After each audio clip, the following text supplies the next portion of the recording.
మహిళా రిజర్వేషన్ బిల్లును అడ్డుకొని మహిళా లోకానికి కాంగ్రెస్ పార్టీ తీవ్ర అన్యాయం చేసిందని అమలాపురం ఎమ్మెల్యే ఐతాబత్తుల ఆనందరావు మండిపడ్డారు.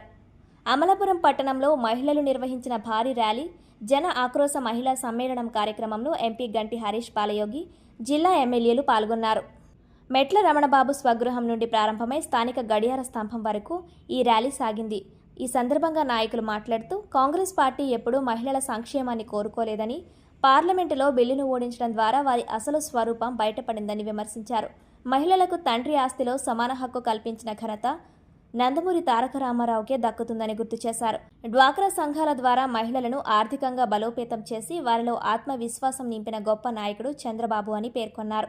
ప్రధాని మోదీ, చంద్రబాబు, పవన్ కళ్యాణ్ నేతృత్వంలో ఎన్డీఏ కూటమి మహిళలకు ఎల్లప్పుడూ అండగా ఉంటుందని భరోసా ఇచ్చారు. మహిళలకు చట్టసభల్లో 33% రిజర్వేషన్లు దక్కే వరకు, మహిళా బిల్లు ఆమోదం పొందే వరకు పోరాటం ఆగదని గంటి హరీష్ బాలయోగి స్పష్టం చేశారు. ప్రతి గ్రామంలో, వీధిలో మహిళా బిల్లుకు ప్రాముఖ్యతను చాటి చెప్పాలని పిలుపునిచ్చారు. ఈ కార్యక్రమంలో వేలాది మంది మహిళలు పాల్గొని విపక్షాల తీరుకు వ్యతిరేకంగా నిరసన వ్యక్తం చేశారు.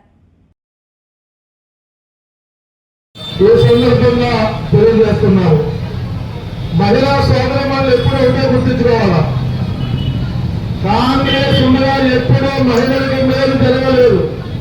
కాంగ్రెస్ ఉండగా ఎప్పుడూ మహిళలకి చట్టాలు రాలేదు.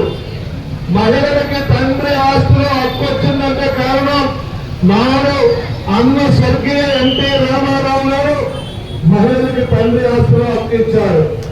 తర్వాత స్థానిక సంస్థల్లో మహిళా సోదరులకు మొదట 33%, ఇప్పుడు 50% రిజర్వేషన్ కల్పించిన ఘనత తెలుగుదేశం పార్టీ చంద్రబాబు నాయుడు మీ అందరికీ నేను తెలియజేసుకుంటున్నాను.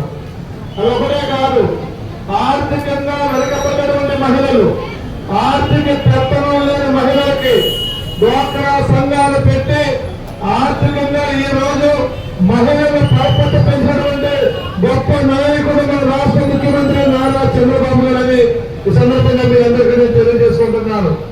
అందుకే ఈరోజు మహిళా బిల్లు కాంగ్రెస్ పార్టీ అడ్డుకోవడం చాలా దుర్మార్గమైన విషయం.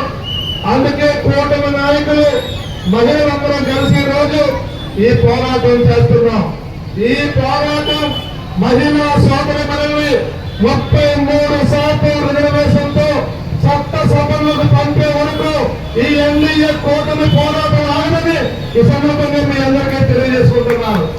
అందుకే మనందరం ఈ రోజు నుంచి మహిళా బిల్లు కోసం, మహిళా బిల్లు ప్రాముఖ్యం కోసం ప్రతి వీధిలో, ప్రతి ఊరిలో, ప్రతి ఓడలో చర్చించాలా, అందరికీ తెలియజేయాలా.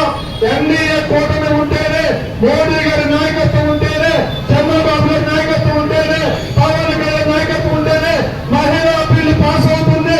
మహిళలకు చట్టసభలో అవకాశం వస్తుందనే విషయాన్ని ఎదుగెత్తు చాటాలని మీ అందరికీ తెలియజేసుకుంటూ ఈ పోరాటంలో అందరూ భాగస్వామ్యమైనందుకు మరొకసారి అందరికీ హృదయపూర్వక ధన్యవాదాలు తెలియజేసుకుంటూ